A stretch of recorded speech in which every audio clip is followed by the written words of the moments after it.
They say betrayal cuts deeper than any blade, and sometimes revenge is the only justice left to claim. What I am about to tell you is not just a story, it's my story.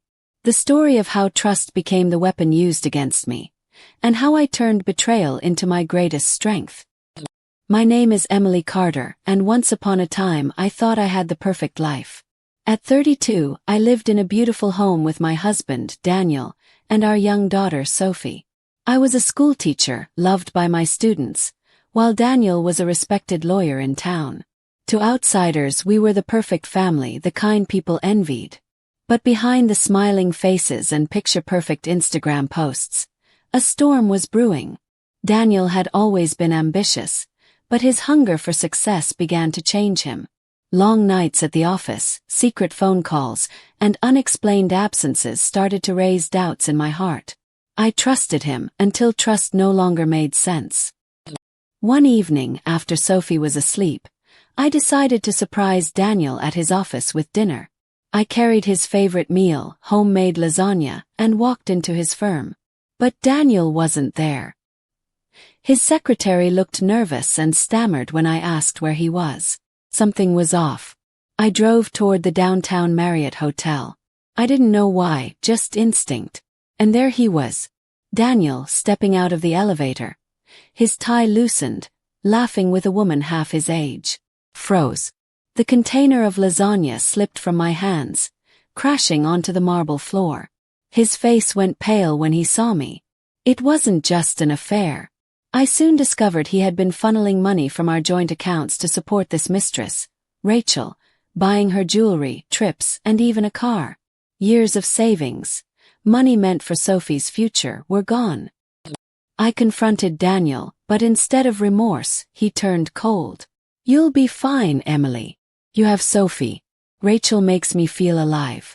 Don't make this harder than it has to be." His words shattered me. Not only had he betrayed me, but he dismissed our marriage as if it meant nothing. Nights were filled with tears, days spent pretending to be strong for Sophie. But sorrow slowly turned into rage. I knew I couldn't let him destroy everything I built. If he wanted war, I would give him one. I was no ordinary woman to be walked over. Behind my soft smile was a sharp mind. I began gathering evidence: bank statements, text messages, hotel receipts. Every lie he told became a weapon I collected. Through quiet research, I discovered Daniel's law firm was already under investigation for shady dealings. He had been embezzling client funds to cover his lavish lifestyle with Rachel. I realized I held the key to bringing him down. But I didn't stop there. I also befriended Rachel. Pretending to be unaware of her identity, I met her at a local cafe by chance. Rachel, naive and greedy, revealed everything. She thought Daniel was going to leave me and marry her. I smiled through clenched teeth as she bragged about the diamond necklace Daniel had bought, with my savings. The first step was divorce, but not just any divorce. I filed with every piece of evidence I had, exposing Daniel's infidelity and financial crimes. The court immediately froze his assets. Daniel was blindsided. Next, I anonymously tipped off federal investigators about Daniel's embezzlement. Within weeks, the FBI raided his office, seizing files and computers. His career, reputation, and future crumbled overnight. Rachel, thinking Daniel would protect her, soon realized she was just another pawn. When investigators questioned her, she panicked and spilled secrets that only tightened the noose around Daniel's neck. Daniel's once flawless image shattered. The newspapers branded him a fraud. His law license was revoked, his accounts drained, and his mistress abandoned him. In court, he looked across the room at me, sitting tall and unshaken. I didn't smile. Revenge wasn't about joy. It was about justice. The judge awarded me full custody of Sophie, the family home, and what remained of our assets. Daniel was sentenced to prison for financial crimes. As guards led him away, he finally understood. I was not weak. I was stronger than he ever imagined.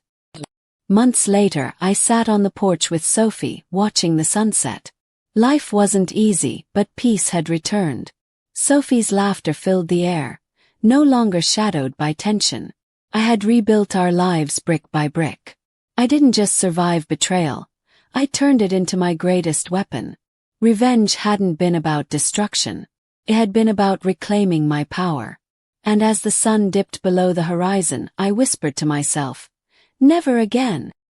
This is my story. A story of betrayal, pain, and finally, justice. When someone betrays your trust and underestimates your strength, revenge doesn't always come with anger. It comes with patience, strategy, and unshakable resolve. I didn't just get even. I won my life back.